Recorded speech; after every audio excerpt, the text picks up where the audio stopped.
You know, that's the big question. It's always really fun when I walk in and people go, "Are you the fat pastor?" And I'm like, "What did you call me?"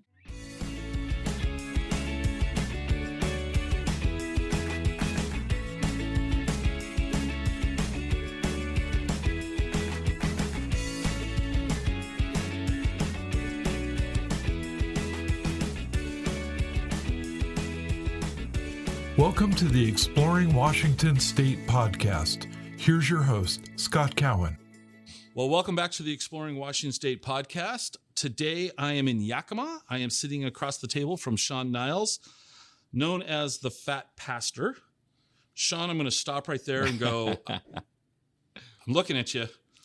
It doesn't quite match. So tell us, how'd you get the moniker? You know, that's the big question. It's always really fun when I walk in and people go, "Are you the fat pastor?" And I'm like, "What did you call me?" And their face is great. But I love it.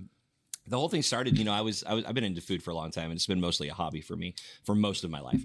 And so I was wanting to do a food blog, and I'm like, what can I come up with that'd be fun? And just kind of brainstorming a bunch of ideas. I was like, oh, the fat pastor, that'd be fun. Of course, it, you know, starts giving you pictures of Austin Powers. And wrong one, but, you know, right. Close, very close. And so it just kind of stuck. And it seems to be a fun way for people to recognize who we are and what we're doing. And that's kind of where it began. Fat equals flavor. We talk about that all the time. So you want to get the best flavor out of your food, you're going to make use of the fat. So that best, you know, that crispy bite of steak, you know, and it's got the fat on the end and they've cooked it just right. There's nothing wrong with that. So this started, the name came about because of a food blog. Yeah. Yep, okay. Yep. So your about page, let me repeat some of this stuff to you. Sure. This will be news to you. You've never heard this before, but you seem to have this thing for Thanksgiving because it connected you with your dad. Yep, absolutely. So the way my brain works is the other 364 days of the year, did you not cook at all? Or how did you? Why? Yeah, that's a great question. No, it wasn't a lot in the kitchen with my dad. And I think that's why it was so special. He had a few things that he made really, really well. He came from a family of cooks. My grandma and my grandpa were both cooks. Okay. And so he didn't do it for a living. He did it for fun, but he had just a couple things that he really loved to make.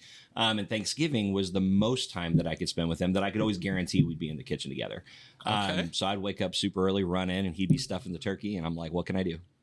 That's cool. So how old were you when you started that? Gosh, I remember being really young. I would guess probably 5 or 6 when that really kicked in. So it really kicked in. Okay. Yep. So what other dishes did your dad make that were kind of his go-tos? Yeah, so simple stuff. So he made a phenomenal pizza. You know, I don't know if I'll ever have it again. I don't think I ever watched exactly what he did to make it. Okay. But pizza, he did this thing called a hobo stew. Okay. Where he'd take all the meat and wrap it up in vegetables and he'd throw it on the grill, you know, and it was phenomenal. It was excellent. Gosh, what else did he do? You know, growing up, I remember having steak a lot. It was just a cheap cut of steak. He'd buy it at the store. He'd season it, throw it on the grill. He loved to grill meat. And it wasn't like he cooked it, you know, it wasn't the best chef in the world. It was just that was the place where I felt like I was really able to connect. My dad was a lot older when I was born. So being in his 50s, we weren't in the backyard running around or playing catch, you know, and doing that stuff. But we'd go fishing and we'd make food in the kitchen together, you know. That's cool. Now, you grew up in Yakima area. Yeah. Yep. And then did you leave after high school?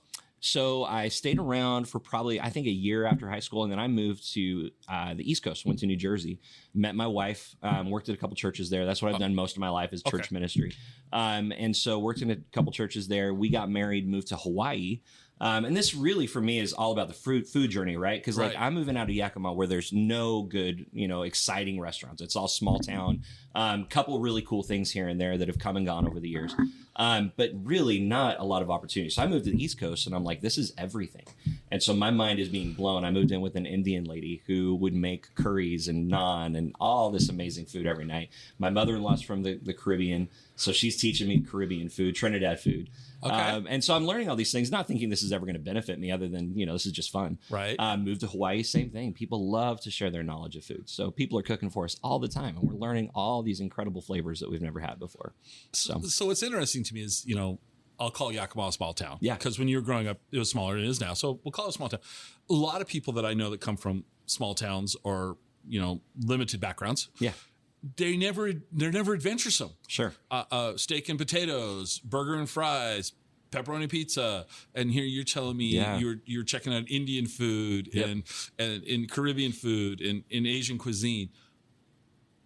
I admire your willingness to explore things. I love it. So you moved to Hawaii, and then you ended up back in Yakima. Yeah, so my father actually passed away while we were living in Hawaii. And so it's like I need to be closer to family. We felt really, really far away. So we moved back probably a year after he passed. So we've been back since 2006. Okay. And yeah, coming back from Hawaii, it was, being on an island where you're not making a lot of money. It wasn't like we were, living the life. Well, you're surfing all the time, right? Right. Yeah. Spearfishing and all that's jumping off of cliffs. Or what a luau's every night. Exactly. Yeah, okay. Right. Okay.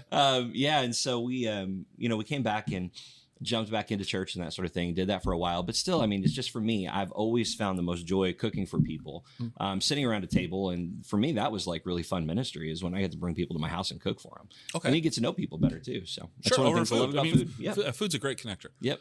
I know we should be eating right now, right? Right. Yeah. We're sitting here. What led up to you deciding to go on or, audition for a TV cooking show? What was the conversations like? How did that? Because you just didn't go, I'm going to go audition today. Sure. Yeah. So what was that process like for you? I've been a fan of Gordon Ramsey for a long time. I loved Hell's Kitchen, loved watching MasterChef and all of that. And so I had written down on a bucket list probably in 2009. I said, before I die, I want to cook for Gordon Ramsay. And so my wife and I actually were writing down a bunch of things. So that was just one of the things on my list. Okay. And so I had shared that with some family and friends. And 2015, my niece, she texts me and she goes, hey, they're having auditions for MasterChef in Portland this weekend. And I'm like, oh, that's cool. And she's like, we need to come audition. And I'm like, no, I'm good. And it was like, all of a sudden it was like rubber meets the road. Right. And she's like, no, you said you've always wanted to do this. You need to do this. And so I called one of my buddies. I said, you want to run down to Portland with me and let's do this. And so that's kind of how it came about. Just a phone call from my niece saying, hey, they're doing it this weekend. So what was the audition like? Audition process was really interesting. So you've got a ton of people. Something about my application stood out to them. So they had called me and they said, hey, show up at this time because we're going to get you in with like the second group that goes. Okay. And so I go in with about 30 people of just that set. There's people doing this all weekend long, right? And so thousands of people. I think that year they said 38,000 people tried out. And so just in Portland, my group's going all weekend long. And so we go in with the second group and they put us in front of, a bunch of producers and some food critics and things like that. So there's about 30 of us in the room. We start pulling out our stuff. You can't cook anything on site. You just have to bring it ready to go. And then you plate it. So you want to make it look good, right? Oh, okay. So they start walking around the room and they start trying everybody's food and they're asking you questions and trying to put you on the spot a little bit. We get done and they go back up and they're like, okay, if we call your number, stick around. And they called my number and one other person. And so it was like the two of us there. We go into a room. They tell us that we're going to meet with some more people. I didn't know we were meeting with the creators of the show, but they take us into the room with who we would later find out were the creators of the show. And they start grilling us and asking us a bunch of food questions. What chefs do we know? What kind of, food terminology, trying to gauge kind of what our knowledge is. So we go through that and they do the same thing. There had been several people that they picked to go in there for that. Same thing outside. They're like, hey, if we call your name, stick around. And so they called my name and one other person again. Wow. And said, we want you to come back for an on-screen interview. So came back the next day for the interview. Over the course of the next 6 months, it was a long process. Had to go through a psychology evaluation, had to do a blood test, had to do all kinds of crazy stuff. And finally got the call that said, come down to LA. We want you down here for the top 80. And then from the top 80, they would pick the top 40 that would go on the show. Okay, I've got lots of questions. Yeah, I know. It's a lot. Yeah. First off, what did you plate? What did you bring? What did you plate? So that was my signature dish. That's still the dish that I love cooking more than anything else. So I did a porchetta. And so porchetta, I discovered this back in Italy in 2012. And so when I had it there on the streets, I'm like, I will do whatever it takes to learn how to make this. And so I came back, bought a smoker, went through the whole process of trying to learn how to do that. So it's basically a pork loin.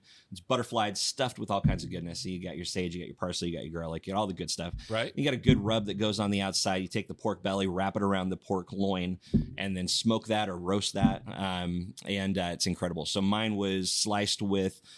we did a hazelnut gremolata and then a lemon caper aioli. So that was the dish with some Brussels sprouts on the side. So did you prepare that all here in Yakima and take it to Portland, or were you? Yeah. So I had prepared it the night before. Okay. And then had some friends over to test it, see if it was any good. Then we got up really early the next morning so we could be there by 8. So drove to Portland to get there by 8. And then just kind of waited in line. Everybody's bringing in coolers or hot boxes, things that they can keep their food as warm as you can. Right. But ultimately, and they know, you're not having food that's cooked right there on the spot. Sure. So you're doing the very best you can to give them the best bite, knowing that it's not just right hot out of the oven. Okay. So.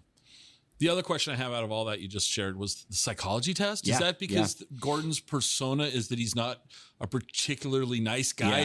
Can you stand up to him? I think that's the whole thing. I think they want to make sure they don't have people who are overtly crazy, because if you watch the show, you do have some crazy people. Yes. So not overtly crazy. They don't want anybody stabbing anybody. And then the other side, I think, is exactly what you just said. You want to make sure you have people who can handle it, because he's not playing around. I had a great experience, but not everybody down there did. Right. Yeah. All right, so now you're down to LA. Yeah. What happened? The reason I'm asking you these questions is I had a guest on earlier in the series, young kid. Okay. So she was in the kids version. Oh yeah. And was it Sadie? Sadie. Yeah, Sadie. Okay, I've talked to her and her mom a couple times. They're great. They're wonderful. Yep. And Sadie, shared her Gordon experience, kind of like I think yours is going to be. He's interesting, but but he was very kind too. In other words, I think I want to say, I've never met the man. I don't think he exists like he does on television 24/7. Sure. I hope not. Yep. But he's demanding. He expects that you give your best, and he wants you to challenge yourself. And I think we all can benefit from that type of relationship. Yep. So what happened? So you got 80 people down in LA now. What'd they make you do? Yes. And it's exactly what you said. Like he's exists to push you and to create a show. But ultimately, I think he really is invested in people's success. He's going to make it look really crazy in the process. But I think that's the truth.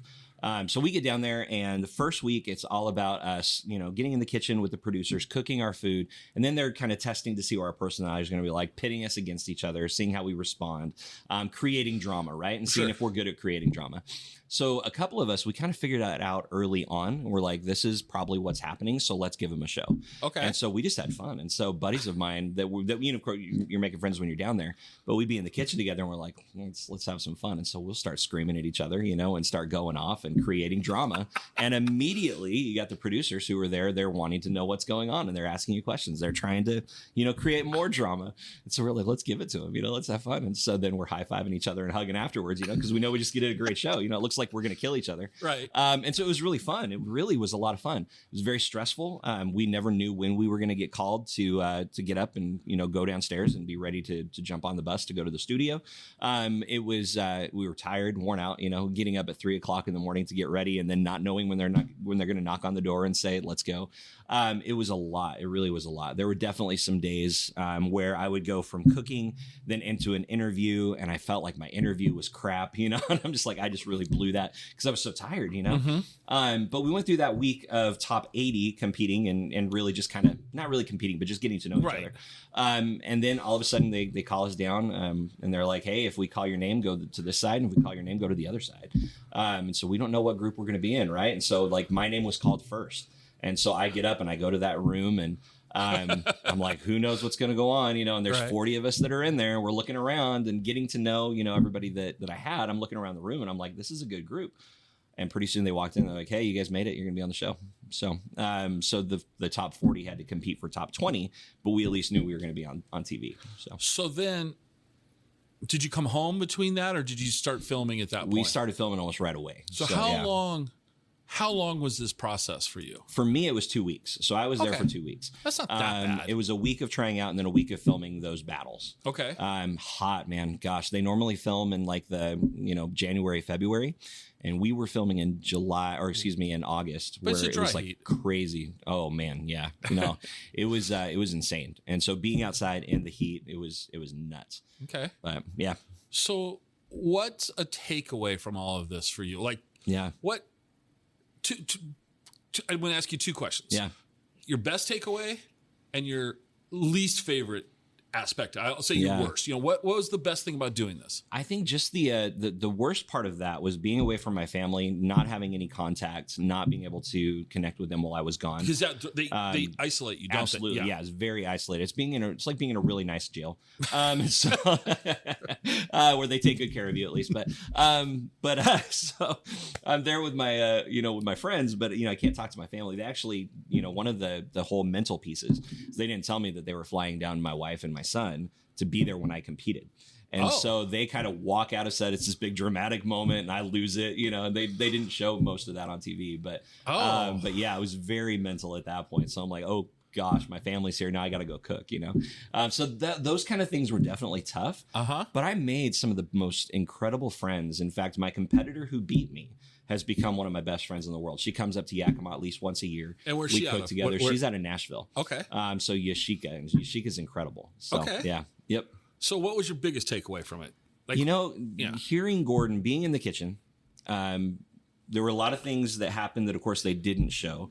And so you've got things taking place that were just really, really fun, really nerve-wracking, all of those things. They only got, it's a 30-minute process, and they're going to show 10 minutes of it, maybe. Right. Yeah. And so, we had ended up, while we were cooking, they asked Yashika if she would sing, because she was a pastor as well.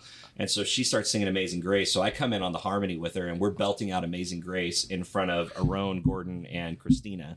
And Aaron is wiping tears from his eyes by the time we're done. Wow. And they didn't show any of that, but that was an amazing moment. For me, that was one of my favorite memories. Okay. And then we get done, and Yashika has won. So Gordon had voted for me to stay.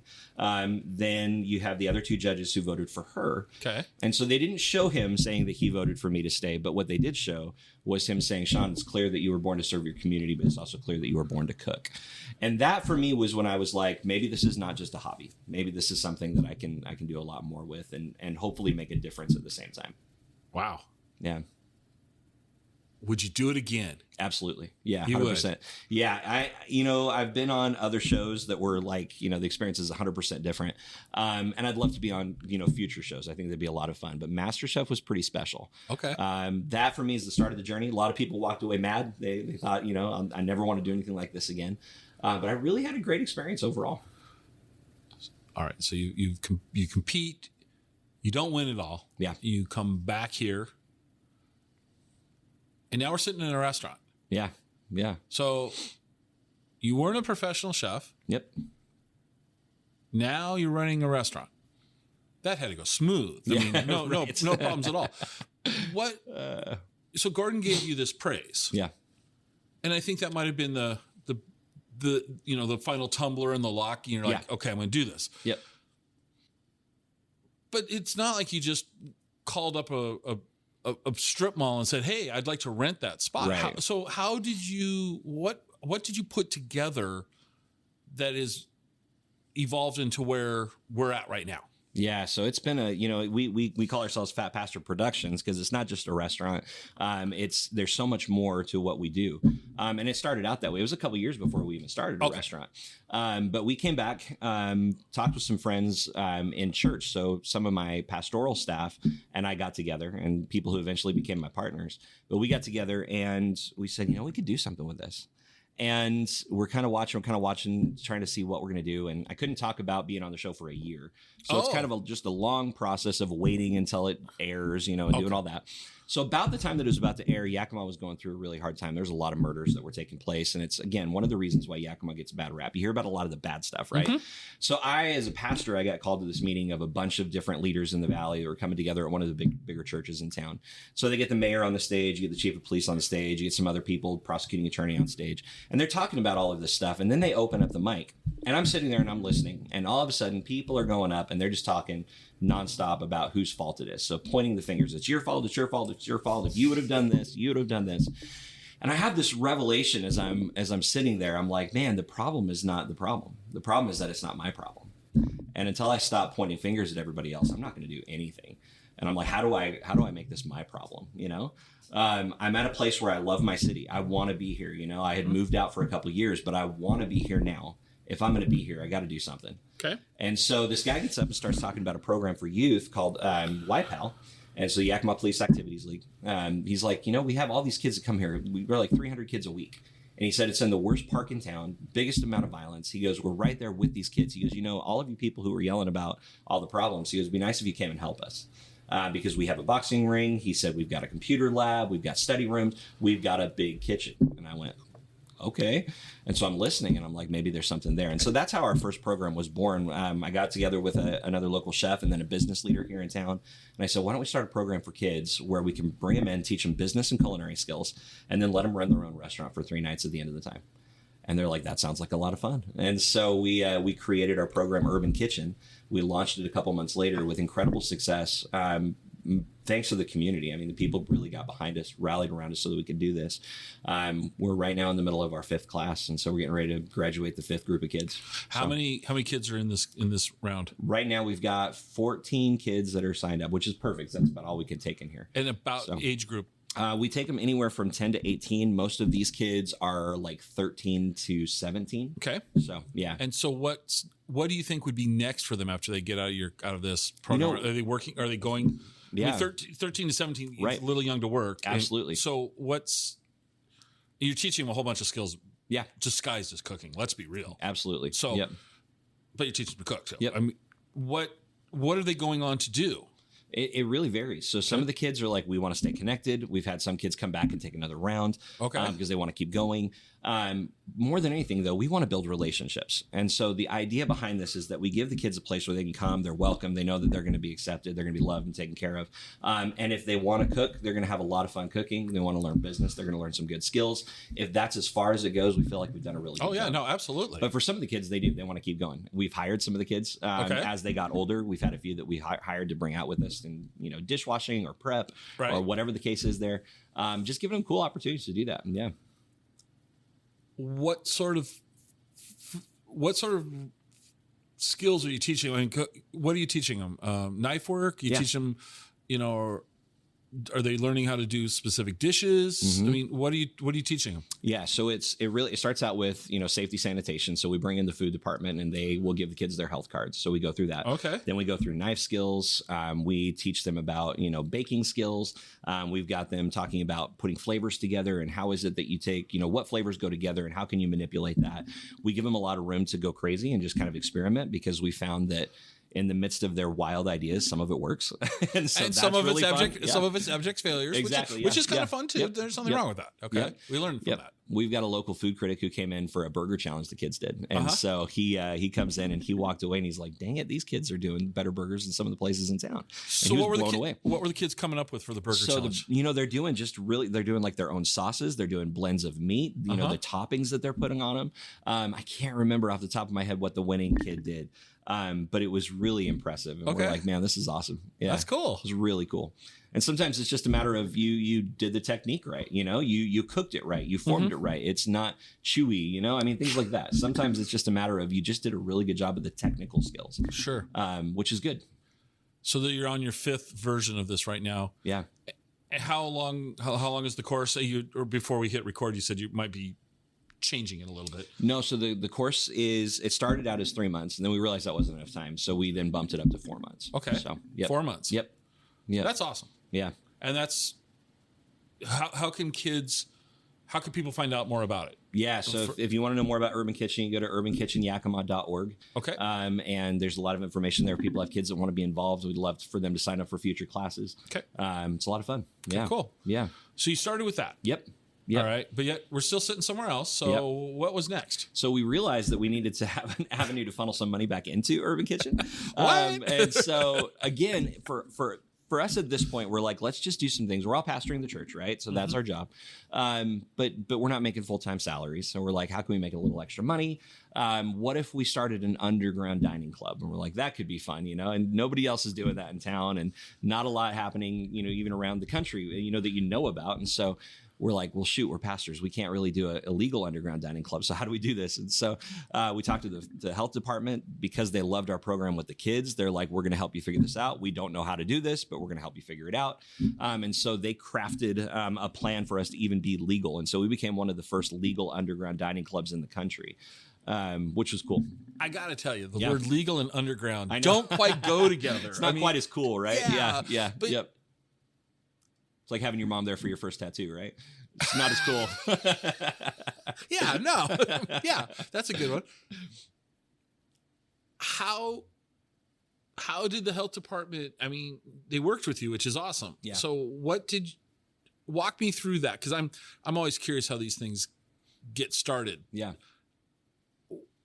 Yeah, walk through the beginning of this club. So, and by the way, share the name of the club. So it's called Bites Club, Love that. So Bite Club's fun. We wanted to, be the thing that nobody talks about Bite Club. Well, I we love want how, everybody to when talk you think about Bite it, Club, right? you're Fat Pastor and Bite Club. They're kind of really close to, common phrases. Okay. Yep. So nobody talks about Bite Club, which makes it hard to grow. Yep. But that was the thing. We were like, don't talk about Bite Club, but please talk about Bite Club. Right. And so, so we worked with the health department. We said, this is our plan. We want to go out and we want to do it in various venues and different places. And they're like, well, you have to have if you're going to do that, you have to treat it like catering. And that's really how they ultimately kind of crafted it, as like specialized catering. Okay. So we're doing 5-course meals that we're charging anywhere from $100 to $150 a person. Finding places where we can do, wine pairings with wineries and things like that, or places that are, licensed to do that. And so we're like, we gotta just kind of kick it off and see if it works. And so we sent out some emails. We did a very small promotion. And before we knew it, we had people who were signing up, and we're like, well, this is working. Okay. What are we going to do? And so our first event, with like a month notice, our first event, we had 13 people who showed up that are still part of our club today.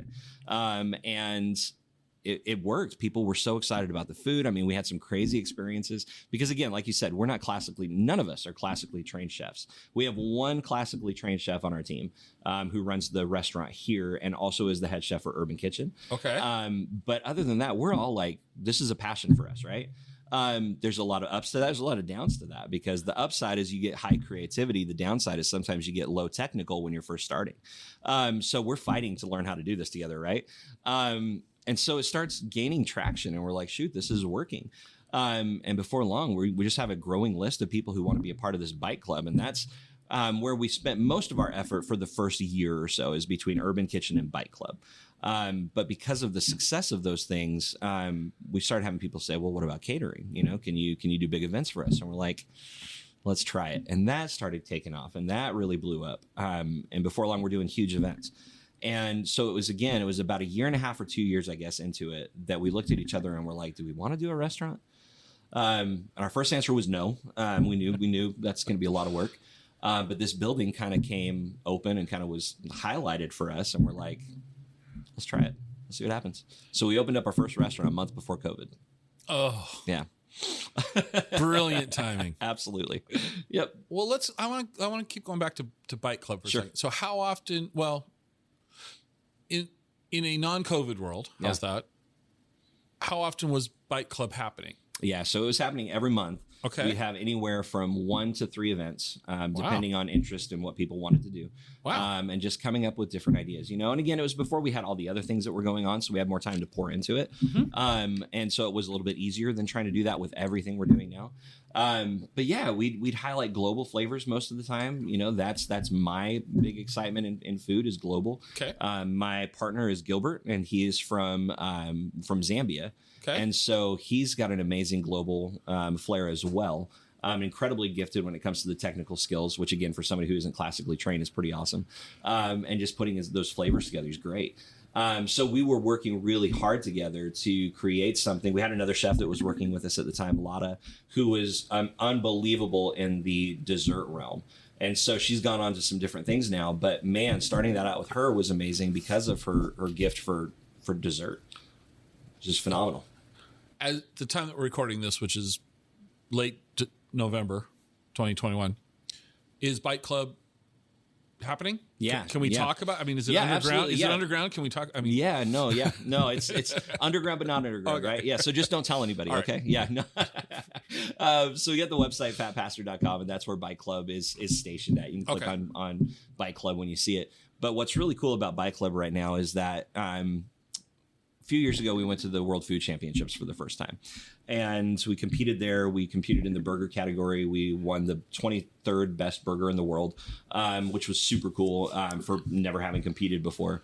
Came back, started doing these burger events and different things, and kind of captured the attention of the owner of the World Food Championships. And so I'll never forget, I was sitting in the parking lot at Fred Meyer when I got an email saying, hey, Shawn, this is Mike McLeod from World Food Championships. I've been following you guys for a while. I love this bike club model. I want to talk about it with you because I think maybe we could take this national. And so for the last 2 years, we've been having that conversation. As of the summer, we signed papers with the World Food Championships to take Bike Club National as another concept for food sport and qualifying people to be a part of the World Food Championships. So it's going to look a little bit different than what we first started with.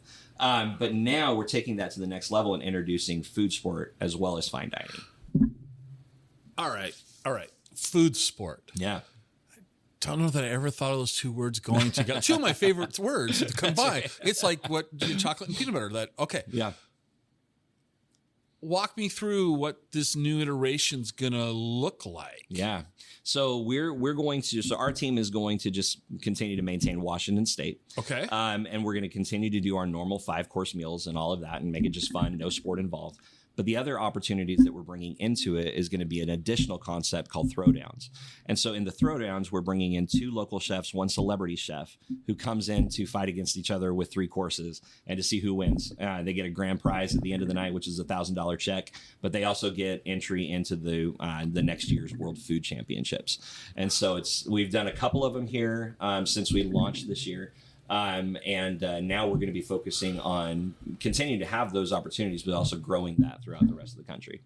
So this throwdown, how many people will they be cooking food for? So you've got 40 guests and you got 3 judges. So we're telling them small plates. Mm-hmm. We give them a theme. The themes that we've had in the past have been Pacific Northwest. We did a duck bacon challenge, which was really fun. They had to somehow incorporate duck bacon into their dishes with D'Artagnan. And so we bring people in. You have the 40 guests. You got your 3 main judges.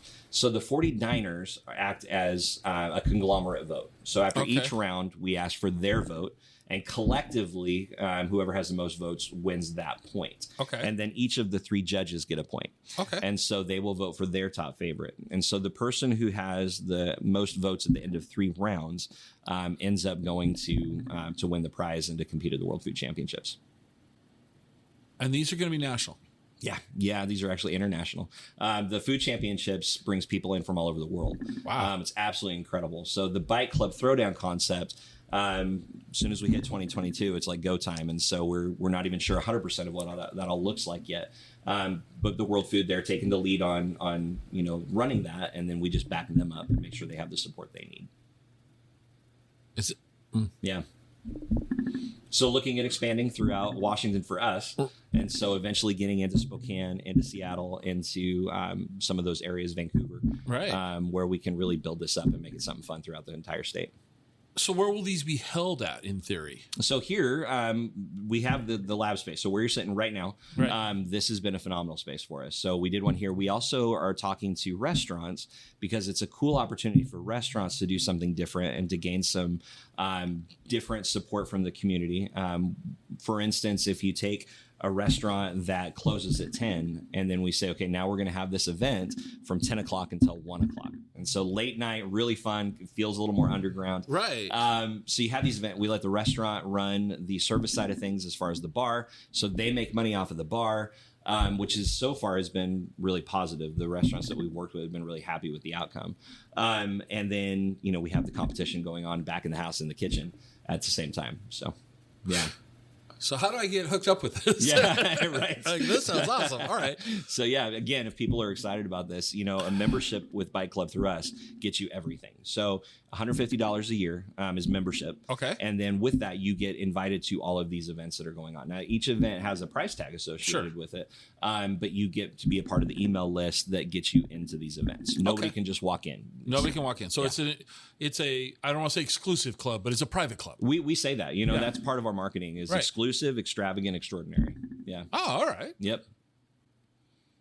What was on the last menu of the last Fight Club? Oh gosh, what did they do? So there was some really cool stuff. I know the oh goodness, I'm gonna have to think. So we brought in Yashika, who is my competitor from MasterChef. Surprisingly, she didn't win, which was really funny because, and I say that because of the fact that she had so much that was coming with her, not because the other chefs, I wasn't expecting them to, but just simply because she's a real competitor. You know, she's strong. And she made a shrimp and grits dish that was absolutely incredible. And she used the duck bacon as a topping. There was candied duck bacon in the desserts that they made. There was a mushroom dish in the very beginning that they incorporated some of that duck bacon into the other competitors. The winner of that event, though, her name's Tammy Hoffert, and she is a local chef. She's had food trucks. She's worked in a few different places, but she brought it that night. She took home the win. So okay. Pretty cool. Yeah. All right. I believe her plan is to compete in next year's World Food Championships. So okay. Yeah. Yep. Now we're sitting in what is called the lab. Yeah. Yep. Currently, yep, it's transitioning. Yep. But this is where Bite Club happens. This is where the training kitchen. Yep. All of these things are happening. This is the hub. Mm-hmm. But you have another restaurant down in I always want to say Zillow. I just don't know why, but it's not Zillow, folks. It's Zilla. Yep. Let's talk about that. Zilla's pretty cool. Zilla is a small town, but fun fact, there was a church there for the longest time. They just changed their name in the last few years, but it was the Church of Godzilla. Absolutely incredible. So one of my favorite Zilla facts. Oh my gosh. But so, you know, that area of Eastern Washington is just filled with amazing wineries. So we've just got Rattlesnake Hills there, the AVA, that they're producing just phenomenal wines. And so we are at J. Bell Cellars, owned by Wes and Natasha Teslo, amazing Ukrainian couple. And so they have been friends for a long time. And so last year, in the middle of all the COVID stuff that was going on, we're going, you know, we got to find solutions for everybody, right? And so we're sitting out there with them one day, and they're like, you know, we got this kitchen, and we can only serve outside right now, which is perfect. Because their whole entire concept is mostly outside. Okay. They're like, we should do something. We're like, maybe we should do something. And so we launched in July of last year, Il Grasso. And Il Grasso is Italian for the fat. And so we thought that'll play well with us. And so we started a Pacific Northwest Italian cuisine restaurant. Everything based out of a wood-fired oven. And so we've been there for about a year and a half now. It's been awesome. Okay. Yeah. But before we hit record, you're kind of going on a hiatus due to winter, if you will. Yep. So what's the last day? Just I want to give context for people who are listening to this. Sure. Like December 18th of 2021, you're going to so December turn the lights off for a few weeks. Yeah, so December 18th is our last day of service at Il Grasso for the public. Mm-hmm. December 19th, we're hosting a special event. We're calling it like a chef's table. And so it's going to be similar to Bite Club, really high-end food that we're doing. We're doing Feast of the Seven Fishes, which is a classic Italian feast. Okay. So 7 courses with wine pairings, and it's going to be really fun. We're bringing in a whole bunch of really unique food. Okay. It's going to be a blast. So that's going to be our last day, but it's a special event, a ticketed event. Right. Yeah. And then we'll open back up in February. Okay. Yeah. So if you're listening to this between January and February, folks, don't go. But go after February. You're wearing a lot of hats. You're spinning a lot of plates, whatever other corny, stories I want to say here. Are you having fun? It really is fun. There's a lot of things that aren't fun. I mean, the grind is tough, and COVID has not been easy. And so I will not paint any pretty pictures about COVID. It's been a tough season. The thing for us that I think has been the most difficult is wanting to honor the expectations as far as the masks and the restrictions and things like that. That's really important to us. We have dear people that have been affected by COVID. So we've taken that incredibly serious while watching other people in the restaurant industry just kind of freaking out and being like, we're going to do whatever we want because we can't afford to shut down. And I get that too. Mm-hmm. So living between those two worlds has been really tough, of wanting to honor those who are a little bit more at risk. And at the same time, trying to feel like we have to fight to keep our restaurants open too, because we got a family, we got to take care of each other. So it's been interesting. I haven't used the word pivot in a few episodes, but everyone's pivoted, and or spun around and fallen down. I don't know, however you want to say it. It's been interesting watching people adapt in all industries. The food industry has been really interesting for me to watch, because when I think about, outdoor dining, a lot of places didn't have it, like down in Walla Walla, they blocked off the street. Yeah. They accommodate, they made accommodations. Yep. in Wenatchee, there's outdoor seating now, and you know, and things like that to accommodate. My wife and I went out to dinner for our anniversary in January. So okay. And we went to a place in Wenatchee, and we sat in a greenhouse. Okay. And you know, it was a greenhouse, so it was this, you know, your own personal bubble. Yeah. But it's January, and they had a heater going, and it was different. Yeah. It was on Wenatchee Avenue, so there was my biggest objection to the whole thing was you could really hear the semis going. So it was, here it is, our anniversary. We were out trying to have a nice dinner, and I'm, but you know, they adapt. Yeah. What kind of? I don't want to ask you what's next, because you're not gonna unveil that, and I don't want you to. But what's kind of next? What do you hope? If I asked you to go 5 years from now, what's your vision? What does what do you want to see out 5 years from now? You know, I really believe that Yakima in this region, and if anybody's listening from someplace else, don't take it the wrong way, but I really believe that we can be the epicenter of food culture in the Pacific Northwest, because you've got the beer, you got the wine, and the food is stepping up. And we're working really hard to step up the food. I think that when you bring all of those things together really well, we've seen what a difference that's made in other places, right? What about Walla Walla, which is much smaller than Yakima? What about Napa? You know, these places where it works perfectly together. There's a lot of similarities, I think. And I don't see, you know, with the agriculture that we have, gosh, there's no reason why we can't be at the very center of everything food in the Pacific Northwest. That's what I would love to see in the future, is that you have people coming from all over the place to visit Yakima because it is a food and drink destination. And I think it's happening, but I think it's going to continue to grow exponentially. Okay. Yeah. For you, what would you like to see your role in that being, you know, 5 years down the road? What does it look like? You know, I love making a difference in people's lives. And so cooking the food is fun. I don't feel like I need to be back in the kitchen, you know, for the rest of my life. I see creating concepts and helping those concepts launch and really move forward strongly. But I don't want to be back cooking the food the entire time. I want to create menus. I want to help people get excited about their own menus, and create an opportunity for people to blow up themselves. You know, I think the thing for me is that being on MasterChef launched something that I don't know if anything else really could have. But I feel like if that doesn't get spread to my community so that other people can rise up as well, I don't know if it's that great. You know, any kind of grace, if you will, that you experience in your life has got to be sent out to others. Other people have to experience it. Yes. Yeah. All right. I want to ask you some questions, and I thought about this one long and hard. You can't say Gordon Ramsay. Yeah, that's okay. You can't. If you could watch a chef work, I'd almost say like take a cooking lesson, if you will. Sure. Who would it be, and what would you want to see them do? So this is a fun one because I was invited.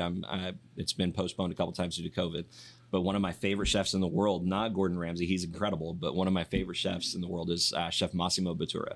Okay. And so he runs the #1 restaurant in the world. Several times he's won that. And also best chef in the world several times.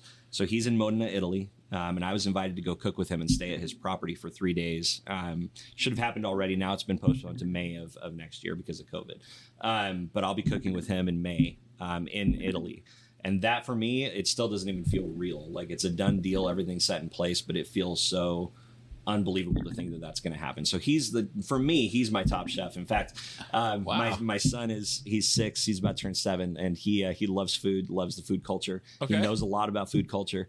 And so our dear friend, Chief Murray here in town is the chief of police.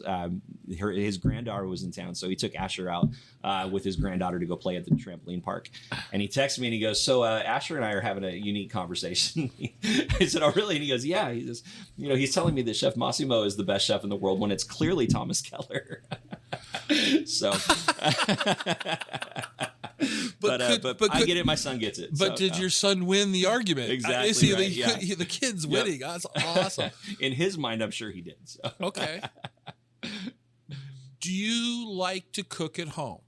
Yeah, very much so. You know, it's hard sometimes too, but absolutely. Yeah. So painting a scenario, it's Saturday morning. You've got nothing on your schedule. Yeah. What's your go-to Saturday morning? Like if you're going to cook for the family, yeah. What would you be serving, do you think? You know, I really love brunch food. And so breakfast to me as a kid never was that exciting. But there's something about brunch, that transition, you know, you get a little bit of the best of both worlds that I really enjoy. And so my son loves my fried chicken, so I'm probably going to do chicken and waffles. There's a good chance that, you know, on top of the waffles, we may do, you know, some other crazy stuff and just make it a big pile up of eggs and bacon and, you know, bacon jam, and maybe a little avocado, some goat cheese in there, you know, drizzle it with some balsamic. That for me is a really good Saturday morning breakfast. Will your son will eat this? Absolutely. He's very adventurous. No, he's super adventurous. Yeah. That's cool. Yep. He's always asking about different things, wants to try new things. So, all right. Now, putting you on the spot, you know, what's your, I don't know, how do I want to say this, you know, Kraft macaroni and cheese or some, you know, some processed boxed food. You got one? Is there one? Oh, absolutely. 100%. Okay. Yeah. Top ramen without question. I'll buy several bags, 99-cent bags of Oriental top ramen, and I'm in heaven, man. I guess you call it soy sauce now. I think they had to change that, but that's what I grew up on, man. Every day after school, I'd come home and have a bag of top ramen. Yeah. It's still, man, that is guilty pleasure food without question. Yeah. Yep. Top ramen. Yeah. That got me through college. Right? Yep. Yeah. When we didn't worry about gift to the world. Yeah. No, it's amazing. You know, back then it was like 6 cents a pack. And, I mean, it was super cheap even then. You know, and I don't know what it is now. I haven't bought ramen in a while, but yeah. I remember this. I went to Central. Okay. And a girl I was dating lived in Seattle, and so we went over to Seattle for the weekend. And she goes, "Oh, we should go to Wajimaya." Oh yeah. And I'd never been to Wajimaya before. And so we go into Wajimaya down in the International District. This was before the big remodel. So, but it was still a very good sized store, right? I mean, it was like, you know, not a full blown Safeway, but three quarters of a Safeway size store. It was a big store. And all I can remember is they have an aisle of ramen. It was just this, it was like, and I'm like, this is before cell phones and all this stuff. Yeah. And I come back to college. And I'm like, to my roommate, Ken, you won't believe this. They had an aisle of ramen. It was amazing. That's awesome. That's my takeaway from Wajimaya. All right. Yeah. Coffee? Yes? No? Absolutely. Yeah. No, I'm Pacific Northwest through and through, man. So where's some good coffee here in town? I would send you to Mac Daddy Coffee, first and foremost. There's actually a new spot that just opened up. I'm going to try and check out today. But yeah, so Mac Daddy, owned by a guy named Mark Shervey. He roasts his own coffee here in town. It's separate from the coffee shop, but he does some incredible things. He's really a forward thinker when it comes to coffee, and so he's thinking through coffee cocktails and, you know, how can you mix things together in a certain way. My favorite beans now, his regular beans are really good from all over the world. He roasts them phenomenally, but he's got a bourbon soaked bean that is phenomenal and a tequila soaked bean that is phenomenal. Both of those are off the charts. I've had his bourbon soaked beans and delicious. Yeah. Tequila soaked. Huh. So I just happen to have some beans here. I'm going to let you smell them. Okay. So I'm going to jump away here. Okay. We're going to pause, folks, while he goes and gets some tequila roasted coffee beans. Incredible. Okay. Oh, I don't even need to. Yeah. Right. Wow. So when did he start doing this? You know, I think I first saw the tequila beans probably about a year ago. And then one of his baristas created a drink called the Tequila Firewater. And so it's a coffee drink, but it's absolutely incredible. It's got the tequila soaked beans, and then they mix it, you know, latte style with the shots, and then you got everything, you know, so they put it in there, whatever else they do. But it's excellent. If you're ever near Mac Daddy, definitely check out the bourbon beans, but also get the Tequila Firewater drink. It's a Tequila Firewater. Yeah. Okay. What do you and the family like to do in Yakima when you're not doing all the other things that you're doing? Yeah. You know, what is it? What's around here that you enjoy? I love the fact that we can, you know, just drive 20 minutes one way and be in the mountains, 20 minutes the other way. You're in, you know, a little bit more high desert. If you're going towards the high desert, you got the wineries that are out there, and everybody in the wine industry has done a really pretty good job of making it family friendly. So our kids love to go with us. You know, we'll go out and they'll run around and play and have a great time on the property while we can taste some wine and hopefully experience some new things or just, you know, unwind. The other side of that is just going up into the mountains and being able to experience the incredible camping, the incredible hiking, going up to Mount Rainier. It doesn't take that much time, and it's the best. It's incredible. And to get to Rainier from here is a great drive. Oh yeah, it's a great drive. Oh my gosh, I'm so used to living on the west side, going up that way. It was kind of, you know, not that Rainier's boring per se, but sure, I mean, I grew up with it. It was always there except for when it was cloudy. But the point is, going up the way we used to go, okay. The other few months ago, we went up this way, went up Chinook. Totally different view. Yeah. Far superior, in my opinion. Yep. But let's talk about wineries for a second. Sure. Who's doing some interesting wine in the area? Because I'm not I'm not a wine guy. I would not be the person you would take wine tasting because I might like the Franzia better than the really, something that was actually grapes. Yep. But I appreciate all of this. So who's doing some good wine in the area? So J-Bill, I mean, it's a little self-serving because that's where our restaurant's at. But I mean, honestly, like that's one of the reasons we were so excited because we are crazy about his wine. The way that he's able to put his flavors together is so special. It tastes like you're drinking a crazy expensive bottle. And his bottles aren't necessarily cheap, but we're not talking Napa prices. We're talking, for me, it's Napa quality, not Napa prices. So what's awesome. What is he? Reds, whites? Mostly reds. He does a couple whites. He's got a LeBlanc. He's got a Fumé Blanc. But his Syrah is unbelievable. Okay. He uses Sunridge grapes to make the best Cabernet Sauvignon ever. And so those are great. He does a Merlot that he calls, it's a Merlot mix called Elevage, which is great. I'm not crazy about Merlot, but his is awesome. So he's doing some really cool stuff, and just the way that he's able to craft those flavors together, it's pretty impressive. Well, let's shift to beer because of all the hops around here. Who's doing good beer? Cowiche Creek, is phenomenal. Wandering Hop is awesome. Those are two of my favorites. And of course there's Bale Breaker. Everybody knows about Bale Breaker. And so I can't not mention those guys. Cowiche's probably my number one. If I'm going to pick a place to go and hang out for the day, it's going to be Cowiche. Really? Yeah. Okay. Yep. Why is that? Yep. I mean, Derek is really good at his same thing. The way that he cares about the science, the technology behind the beer making. It's not just throwing a bunch of stuff together and hoping it turns out good. Like, he's very, very careful, and he's very committed to putting out a product that is fantastic. So good. Are you a cider fan? I do. Yeah, I like ciders. Yep. Okay. Yep. So if I put you on the spot, and this is not a fair question, I fully acknowledge not fair. You can only pick one: wine, beer, or cider. What would you pick? Wine. You'd pick wine. Yep, okay. Absolutely. Yep. All right. So let's talk cider. Yeah.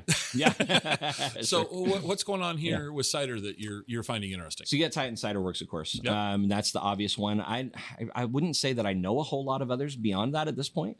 That's the one that definitely stands out to me, and I think their product's awesome because it's all local stuff. What's funny is that I asked you that question, and then I realized, other than Titan, in the Yakima area, that's really all that I'm aware of. It seems like Chelan, Wenatchee, Ellensburg, we have lots of cider places up there. Yeah. Down here, though, which is just as close to the fruit as we are, I'm only aware of Titan. That almost seems like a deficiency. Yeah, and I think you're right. I think there's definitely opportunity. Somebody knows what they're doing. He can do some cool stuff. Yeah. Yep. I want to go back to Bite Club because I'm personally intrigued. So here in this space, what time does this thing happen? So we've done them all over the place. So we've done them late at night, which is a little tough for Yakima. Across the country in big cities, we'll probably see more late night events. But in Yakima, I think we're probably looking at about a 6 o'clock start time. Okay. Sometime during the week, because that's the easiest time to utilize, different spaces. Right. Weekends are hard, obviously, because you've got restaurants that are very busy on the weekends. And so, you start them around 6 o'clock. They go for about, 2 to 3 hours. It's very timed. Everything has to be under a certain time frame. So it's easy to get in and get out. So. Yeah. Yeah. So it is food is sport. Yeah. Yep. It's like, okay. Yeah. Yeah. And people are very serious about it. We've found that the competitions have been very friendly. Not a lot of that, arrogant, mean personality you'll see on TV shows sometimes, but people really are good at working together, and you have to, because if you're in the space in the back, there's not a lot of room to work. You don't have MasterChef kitchens around here, So is it just one chef, or are they allowed to bring help? Yeah. So each team is comprised of up to 3 people. Okay. So chef and 2 assistants. So you got 9 people back there working. And do the chefs get to come out and explain what they're okay? So so part of it's selling the crowd on this whole thing. So it's not just food or presentation. It's the story. Right. Okay. Yep. Yeah, you get to really interact with people, and I think, again, we've heard so many times, and we've done this from the very beginning. Our team is so relational that we want to interact. I don't want to just stay back in the kitchen and send my food out. Like, I want to come talk to people. Sure. And my team is the same way. So when we have the opportunity to interact with people, tell them the story, I'm really convinced of this, and I'd love to try it out sometime. I think it'd be fun to do a little test, but to have a group of people, 2 different groups of people, and you can take the same exact food to both sets of people, but with the other group, tell them the story. Mm-hmm. And tell them why you made, the food that you made. And I guarantee you the reviews are going to be off the charts different. I wouldn't take that bet. I totally agree with you. Right? Because story sells. Absolutely. Story, no matter what it is, we want to know the story of what we're eating. Yeah. We want to know the story of movies. Yeah. They're telling stories. We're engaged. Absolutely. No, I absolutely. It'd be that would be kind of a. I mean, I'm pretty sure I know the outcome. Right. But it would be kind of fun to, Yep. The cone of silence, if you will, around people, and they don't get to see that you're coming out talking to the other group. It's just here's your food, same presentation, same wait staff, even. I mean, the same everything. Boom, boom, but boom, no boom. interaction. Yep. And then you, on the other hand, are sitting over there explaining this. Yeah, I wouldn't bet you on it. I mean, I would take that bet if somebody wanted to argue with me, but I wouldn't bet against you. Yeah, yeah. And that's something that you just don't get when you go out to eat, right? Right. So when you go to a restaurant, you're not going to hear from the chef. He might come by and say hi, but you're not going to hear why he's excited about the food that he put in front of you. Right. We love that. We love that. Well, it does. It gives you, it's a connection. It's a different connection. And I think maybe that's why food at home for some of us, you were saying the story of your dad, right? Yeah. We'll circle back to the beginning of this journey for you. It was a way for you to connect with your dad. You know, and food and I'm sure you guys were talking while you were stuffing the turkey and all these things. Yep. Right? Yep. No, I think it's really important. Whenever I cook Indian food, I'm taken back to New Jersey, and it was again my first time away from my home. I gotta tease you, man. Indian food from New Jersey. I mean, really? Come on. Yeah. I mean, you've got such an amazing culture there. And so we connected on food a little bit all the time, but she was a part of our church. And I come home one night, and so here's a little backstory. So she had a daughter who had gotten into quite a bit of trouble. Okay. There were times when, as a pastor, I went to visit with her daughter in jail with her, things like that. And so I'm living there at her home, and she tells me when I leave that morning, she's like, "Hey, when you come back tonight, we're gonna have a really good meal together." I went, "Okay." And so I get back home, and I walk in, and I'm telling you, man, the place is filled up with the most incredible flavors. And she presents to me, and there's nobody else there. Her husband's in the other room. I'm expecting she's going to sit down and eat with me. She doesn't. She just keeps cooking food and bringing it, setting it in front of me. Bringing food, setting it in front of me. I'm like, this is weird, but I'm really happy right now. So we get done. She brings me the last thing. She sits down next to me, and she looks at me real intently, and she goes, "Shawn?" I said, "Yeah." And she goes, "Did you enjoy everything tonight?" I said, "Yeah." I said, "It was incredible." And she goes, "You like my food?" I said, "Yeah, it's amazing." And she goes, "And you like my home?" I said, "Yeah, this is a beautiful home. It's incredible." And she goes, "Shawn?" I said, "Yeah." She goes, "Take my daughter. Please be her husband. Be her husband. I will be your mother, and you will be my son, and everything that I have will be yours." And I went, I got set up. And so I can't cook Indian food without thinking of that experience. But but that's the story, right? Yeah, that's next time I have Indian food, I'm going to think of that story. Right. I mean, I'm totally going to be. My wife will look. "Why are you laughing?" "Well, I mean, remind me of this." Oh my god. Yep. So this is completely out of context, but on your bio, there's one question I didn't ask you that I need to know. Something in 2019, you won a taco competition. Yeah, it's Yakima Taco Fest. Yep. All right. I'm always scared to talk about this, but why? Okay. Because you got a white guy who wins Taco Fest in Yakima. It's not a good look. Well, no, actually, I'm gonna. Yeah, you're right. Right. But no, okay. So what was? Tell me about Taco Fest. Yeah. First off, and then I want to know about the taco that you presented and you won with. Yeah. What was it? So we really entered this, because we knew it would be a lot of fun, and we absolutely love our Hispanic community here in town. And we thought, what a great way just to come together with everybody. And people asked me, they said, "Are you going to do, Mexican tacos?" I said, "Heck no." I said, "I'm going to do something completely different." I said, number one, I don't want to try and beat people at their own game. Like, I know that I will lose this competition. Number two, I think, let's just do the stuff that we're excited about and put it in taco form. And so the tacos that we did were a chicken banh mi taco. And so we did long marinated chicken thigh, grilled off, and then topped with pickled red onions, and just a little bit of extra sauce over the top of that. They were delicious, but they were the ones that ended up winning the day. Yeah. Okay, so now here's my question. Sounds awesome. Not the type of taco that Yeah. I would think would be. So why do you think, how come the other, I mean, I'm assuming the other tacos that were in the competition were excellent. Yeah, sure. Yeah. Yep. Doesn't that seem a little weird that out of left field? Yeah. I mean, yeah, absolutely.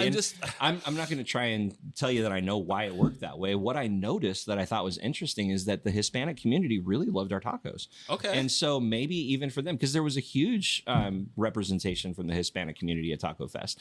They're the ones running the whole thing, as the Hispanic Chamber of Commerce. Okay. And so they're the ones who are putting it out. And so we are serving people who, in my mind, I'm like, we're going to have a hard time because we're doing these Asian tacos, But they just kept coming back. They really loved our tacos. And that's what really, I say all of those things in jest, simply because I think that our Hispanic community is so amazing. And it's amazing enough to say we're welcoming everybody into this. And even if it's not a Mexican taco, we're going to honor it if we love it. We're not going to push it to the wayside. And that was really special, This community, in so many ways, I mean, it's the greatest place that I've ever lived. And I know I grew up here. I love this because I'm from Yakima. But truly, like just when you dig into the community and you see what the heart of the people is really like, Yakima is irresistible. And so when everybody's able to come together and to work together and honor each other and support each other, this place is the best. I love the fact that you care so obviously about the community. Yeah. I love that. Yep. I do. I feel like I haven't asked you something. What haven't I asked you? What's there that we, how can we, wrap this up? What's the cherry on top? What's the bow we're going to put on this package? What didn't I ask you? I hope, more than anything, I hope people are able to take away that, there are people that really love Yakima and are committed to Yakima, and that the violence and, that stuff is not the only thing to talk about. It's just not. And it's not the most important thing to talk about. People are working hard on those issues, and we're doing everything we can to fix that. Amazing leaders doing incredible things. But Yakima's a really fun place. There's a lot to do. And if you enjoy good food, you're going to find it. If you enjoy the agriculture, you're going to find it. If you enjoy beer, you're going to find it. If you enjoy wine, you're going to find it. And you're going to have a really good time in the process. Growing up, there was some seedy bars and, places that my parents would never, ever have taken me to. But it's so different now. A lot of these places, most of these places, I would say, are family friendly. Mm-hmm. And so you can really take your family out, teach your kids about the valley, teach them about the agriculture, teach them about what we can find here. And then you grow up having a totally different experience of Yakima than if all you ever hear about is the negative stuff. Okay. Yeah. Why don't you tell people where they can find out more about you? Yeah, so visit us at on our website, which is thefatpastor.com. You can follow us on Facebook at The Fat Pastor Yakima. And then on Instagram, we are the.fatpastor. So you can find us there. Okay. We'll put links. We'll put links in the show notes for you. Yeah, there you go. We're looking at TikTok because, that's a big deal. So TikTok scares me. But yeah, you and me both. Well, thank you for making the time today. Thank you, Scott. I had a great time, and I'm gonna have to pay my dues and join Bike Club. I think that sounds awesome. But we won't talk about that. That's right. No, maybe you just help us launch it in Wenatchee. There you go. You do that. That'd be kind of fun. That'd be kind of fun. That'd be kind of fun. We should talk. All right. Thanks.